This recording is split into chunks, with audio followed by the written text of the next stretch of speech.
ও মা, মা, মা, তুমি আজকে মাংস করেছো বাড়িতে প্রেসার কুকারে এত তাড়াতাড়ি? তুই আর জানিস না সরস্বতী পুজো? না, আজকে তো ভ্যালেন্টাইন্স ডে। ভ্যালেন্টাইন্স ডে হলেও তার সাথেও একটা অকেশন আছে, সরস্বতী পুজো আমাদের বাঙালিদের। ও, তাহলে প্রেসার কুকারে কি করেছো গো? প্রেসার কুকারে আজকে গোটা সেদ্ধ করেছি, আমাদের আছে গোটা সেদ্ধ, তাই গোটা সেদ্ধ করেছি, এটা জলখাবারই খাওয়া।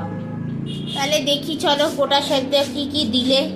দেখ, এখানে গোটা আলু দিতে হয়, এই যে গোটা রাঙালু দিতে হয়, এই যে তারপরে গোটা বেগুন দিতে হয়, এই যে এগুলো সেদ্ধ হয়ে ভেঙে গেছে, গোটা কাঁচা লঙ্কা দিতে হয়, দিয়ে মুগ কড়াই দিয়ে, এই যে মুগ কড়াই দিয়ে কড়াইশুঁটি দিয়ে এরকম গোটা সেদ্ধ নুন দিয়ে এটাকে বসিয়ে দিতে হয় প্রেসারে।